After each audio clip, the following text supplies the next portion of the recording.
Thank you, Your Honor. Mr. Baker, did you previously plead to first-degree murder of Fabio Sementilli prior to ever agreeing to testify in this case? I didn't agree to testify, no. I did plead no contendory. Before you agreed to do anything, did you come into court and plead to first-degree murder killing of Fabio Sementilli? I pled no contest. Okay. You understand that in a criminal case, that's the same as a guilty plea? I do. Is that correct? Correct. And did you plead no contest in exchange for any promise of leniency or any deal? I did not. Could you talk into the microphone, please? I did not. In other words, were you offered any reduced sentence or any other benefit in exchange for your decision or agreement to testify? No, I didn't. And do you understand that you are under no obligation to testify? I understand that. Are you doing so freely and voluntarily? I am. Has anyone offered you anything whatsoever for your truthful testimony under oath? No. No.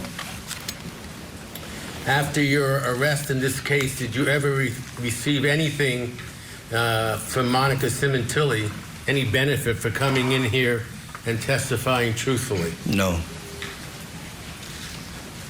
When you were originally charged, you were charged with Monica Sementilli. Is that correct? Yes. You see her seated over there? I do. Monica Sementilli? I do. And the record reflected he has identified the defendant. Yes. You were arrested, as I recall, on June 14, 2017. Is that correct? On or about? I'm going to believe you on that one because I actually don't remember the date, but yes. Okay. We're talking about almost 8 years ago.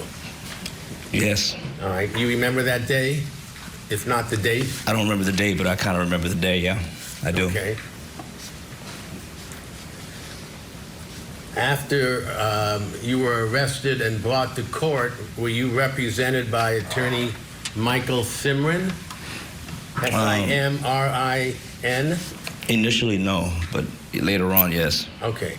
So initially, you were appointed someone to represent you when you were first brought to court? Yes. But eventually was an attorney assigned to you to be your attorney throughout the proceedings? Yes. And was his name Michael Simrin? Yes. Did Mr. Simrin ever indicate to you that you could receive a lesser sentence or some kind of leniency if you agreed to testify against Monica Sementilli or identify the second murderer in this case? Yes, he said there was a deal on the table. That's what he told me. Did he tell you what the deal was? He said it was 16 to life. Second degree murder? He didn't tell me what it was. He just told me there was something called a proffer. Okay. Did you agree to do that? No. As a result, when you pled no contest or guilty in this case, you received no benefit whatsoever. Is that right? Not at all. It's correct, isn't it? It's correct. As a result, did you receive a sentence of life imprisonment without the possibility of parole? Plus 25 years. And is that the sentence you are now serving? Yes, yes. Okay. Did you ever make a request to any detectives who were talking to you or any prosecutor to receive a lesser sentence in exchange for your testimony? No, I did not. At the time you were arrested, Ms. Sementilli was arrested with you. Is that correct? Yes. But the second killer, and let me preface that, you did murder Fabio Sementilli. Is that correct? Yes. And did you do so with a second individual? He went with me, but he didn't. Yes, he went with me. Okay. And is his name Christopher Austin? Yes. you know that Mr. Austin, or do you know, has previously pled guilty to a lesser charge of 16 to life? I didn't know the numbers, but I know he did something. I didn't know too much of anything. Well, did you know he made a deal? Eventually, yes. Before, as you're sitting here now, do you know that he's made a deal? He made a deal. Yes, I knew he made a deal. In exchange for his testimony? Yes. Before then, well, I'll get to that. So, at the time that you were originally arrested and charged, there were only two defendants, you and Monica Sementilli. Is that correct? Yes. And for a variety of reasons, the case continued for several years. Is that right? Yes. Okay. Now, eventually, you pled no contest or guilty, as we said, to first-degree murder and were sentenced to life without parole. Is that correct? Correct. Do you remember approximately when that occurred? No, I don't. I don't know the date. It was about 1.5 years ago. Right. Somewhere around there. I have a minute, Your Honor.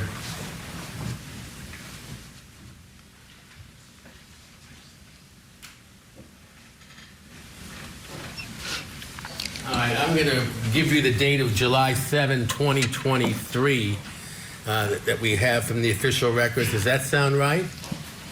I'll take your word for it. Okay. But on or about that date, you came into this courtroom, is that right? Yes. With no prior agreement with the district attorneys, the judge, or anyone else, correct? Correct. And you entered your plea to all the charges you were faced with, correct? Correct. And then your sentencing was put over to give anyone who wanted to speak at your sentencing an opportunity, correct? I think that was the reason why it was held over, yeah. I'm not sure. I wasn't told anything. Okay. Well, you were in court when it was put over for your sentencing, correct? Yes.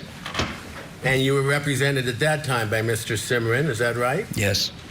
And then your sentencing eventually occurred a few months later, correct? No, it was kind of fast. Okay. It was a few weeks later, perhaps? Literally. Okay. All this time you remained in custody, right? Correct. And at your sentencing, do you recall people making statements, how they felt about your case, including members of the victim's family, Fabio Sementilli's immediate family? You remember that? I did. You remember that? Your Honor, object. Every question's leading. It is. Okay. Did anyone... Coming up on Court TV, the defendant's ex-lover Robert Baker explains just how he executed the murder of Fabio Sementilli with the help of Christopher Austin, not the defendant. More testimony in the Celebrity Stylist murder trial straight ahead. Tonight on Closing Arguments, new details emerge in the search for an American college student who vanished in the Dominican Republic. We'll bring you the very latest in this developing story. Closing Arguments with Vinny Politan, tonight at 8/7 Central, only on Court TV. Join Court TV's Vinny Politan with the latest and breaking true crime stories. Now, let's look at the other side of all of that. Vinny Politan Investigates, tonight, 9/8 Central, only on Court TV.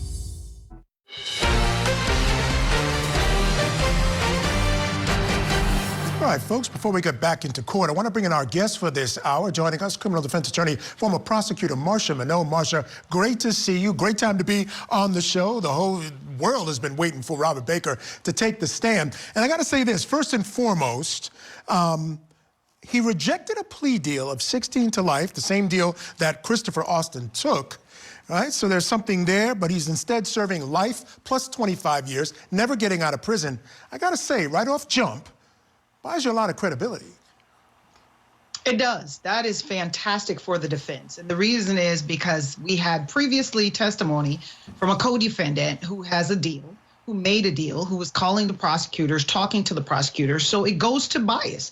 This gentleman had an opportunity to free himself by telling these prosecutors and this court that he actually engaged in a conspiracy with his fiance, with his mistress, and he didn't do that. That is valuable for the defense.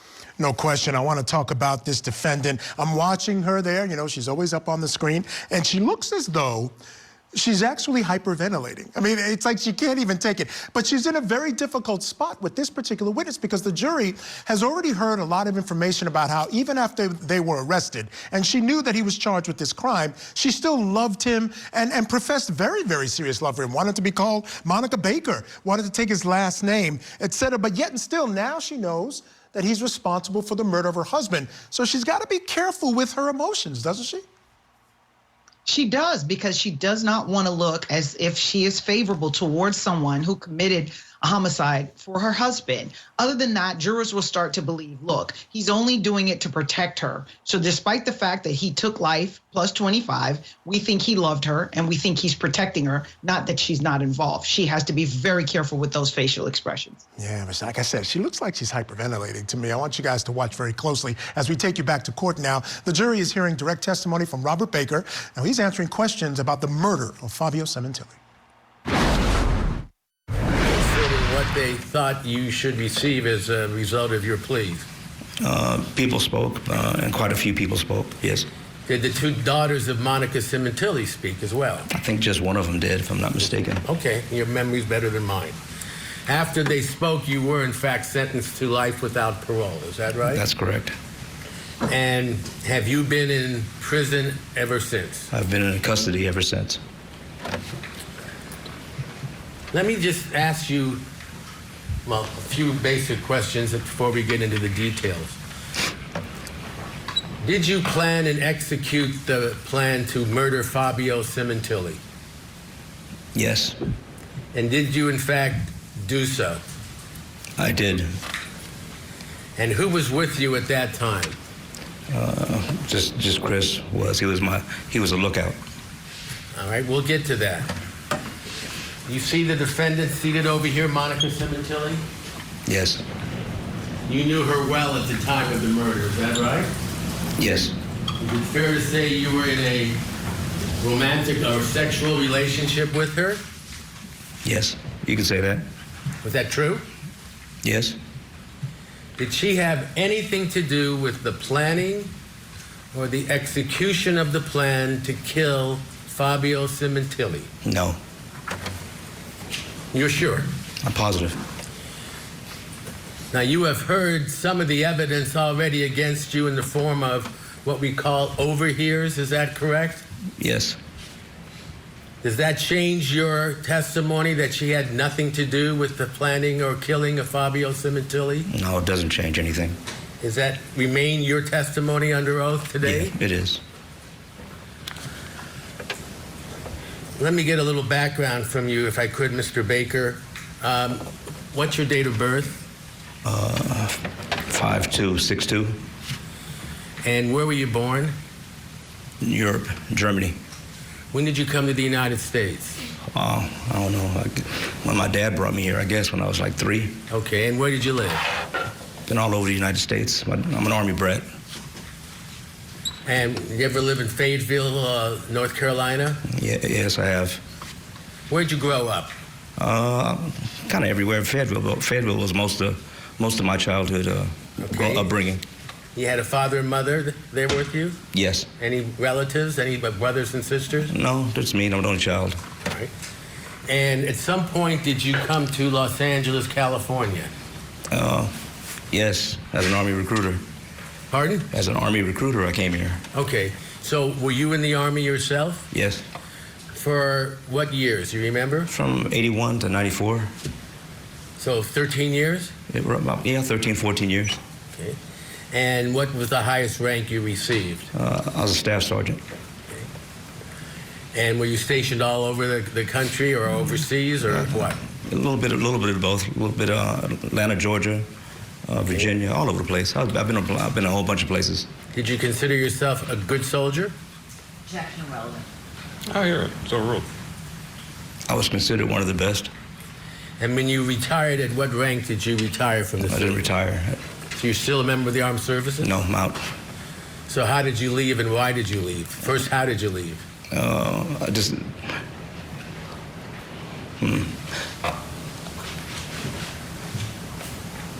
Or why did you leave? Let me start with why did you leave the service? That's a tricky question, but I'll answer honestly since I got to answer it honestly. I caught another case, and I got put out of the military. Okay. So let me ask you this. As you sit here now, have you ever been convicted of a felony? Yes. Can you tell us what felony that was? I pled no contest to lewd lascivious acts with a minor. Minor being someone under the age of 18? Correct. Can you tell us how old that individual was at the time? 15. Okay. And did you serve time? I did. When you got out, were you on parole? Yes, I was. You understood that you had and still do, I assume, a lifetime requirement to register as a sex offender, is that right? That's the law. Okay. And were you ever prosecuted for violating that law? They chase me all the time, yes. Okay. And were you ever punished or sentenced for additional time for that? I think I did 6 months. I think I did 6 months for time one time. Okay. As a result of that conviction or those convictions, were you unable or were you discharged from the armed services? Say that one more time? As a result of the convictions, the felony conviction, were you discharged? Oh, yes. But what year was that about? 94. Okay. And is that when you came to Los Angeles? I was already in Los Angeles at the time. Okay. And no longer serving in the armed services, correct? Correct. Okay. Can you briefly tell us what you did for a living, what your employment was after you left the armed services? After that, I worked retail, believe it or not. I worked retail, and after I got out of retail, I wound up getting involved in the entertainment business. Well, because it's going to come out anyway, the adult entertainment business. Okay. And when you say the adult entertainment business, you're talking about legal pornography, shall we say? Adult entertainment. Okay. Pornography is degradation. We don't. Fair enough. And what exactly did you do in that field of work? Well, at first, I was actually married at the time. Well, I was like in a domestic, and then I had a. Object, Your Honor, non-responsive. It is non-responsive. What does that mean? Strike. So I won't make the same Sir, mistake. just listen to the attorney answer his questions, please. When did you first get married? The first time? Yes. The very first time. Very first time. Back in 82. Okay, you were still in the armed services? Yes. And you mind telling us the name of the person you married? I'd rather not. Okay. How long were you married to her? 4 years. Okay. And who was your second wife? I'd rather wanna not mention name her her? name either. Pardon? I said I don't want to mention her name either. Okay. Were you still in the armed services then? Yes. And you get divorced from her? Yes. When did you begin in the adult entertainment business? In 97. Were you married at that time? No, not legally. Did you eventually marry someone that you were going with at that time? No. Okay. So when you got into the adult entertainment business, can you tell us what you initially did? I was a performer with my partner. So you were actually in the videos that were being made, correct? Yes. And when you say your partner, that is an actress who was also acting in the adult entertainment business, correct? No, we came in together. She wasn't in. We came in the business together, so she wasn't there working. We came in at the same time. Did you bring her into the business with you? We agreed to come to the business together. Yes. Okay, well, you were a team. Yes.